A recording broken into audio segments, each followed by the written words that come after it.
There's no such thing as a dragon. Oh my, I hope that's not true.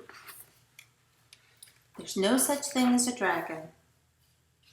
By Jack Kent. Billy Bixby was rather surprised when he woke up one morning and found a dragon in his room. It was a small dragon, about the size of a kitten. The dragon wagged its tail happily when Billy patted his head. Billy went downstairs to tell his mother. "There's no such thing as a dragon," said Billy's mother, and she said it like she meant it. Billy went back to his room and began to dress. The dragon came close to Billy and wagged his tail. But Billy didn't pat it. If there's no such thing as something, it's silly to pat it on the head. Billy washed his face and hands and went down to breakfast. The dragon went along. It was bigger now, almost the size of a dog. Billy sat down at the table. The dragon sat down on the table. This sort of thing was not usually permitted, but there wasn't much Billy's mother could do about it. She had already said there was no such thing as a dragon, and if there's no such thing, you can't tell it to get off the table, right? Mother made some pancakes for Billy, but the dragon ate them all. Mother made some more, but the dragon ate those too. Mother kept making pancakes until she ran out of batter. Billy only got one of them, but he said that was all he really wanted anyway. Billy went upstairs to brush his teeth. Mother started cleaning the table. The dragon, who was quite as big as Mother by this time, made himself comfortable on the hall rug, and he went to sleep.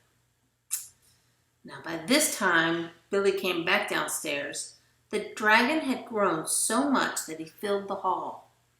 Billy had to go around by way of the living room to get where his mother was. "I didn't know dragons grew so fast," said Billy. "There are no such thing as a dragon," his mother said firmly. Cleaning the downstairs took Mother all morning, what with the dragon in the way, and having to climb in and out of the windows to get from room to room. By noon, the dragon filled the house. Its head hung out the front door. Its tail hung out the back door. And there was a room in the house that didn't have some part of the dragon in it.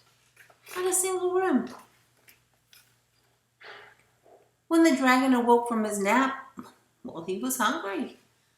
The bakery truck went by. The smell of fresh bread was more than the dragon could resist. The dragon ran down the street after the bakery truck. The house went along, of course. It was like a shell on a snail. Yikes! The mailman was just coming up the path with some mail from the Bixbys when their house rushed past him, headed down the street. He chased the Bixby's house for a few blocks, but he couldn't catch it. I mean, it's a dragon, right? When Mr. Bixby came home for lunch, the first thing he noticed was that the house was gone. Luckily, one of those neighbors was able to tell him which way his house went.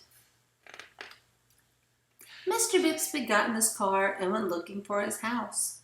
He studied all the houses as he drove along. Finally, he saw one that looked familiar.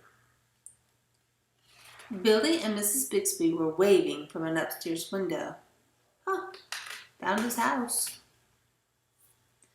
Mr. Bixby climbed over the dragon's head onto the porch roof and through the upstairs window.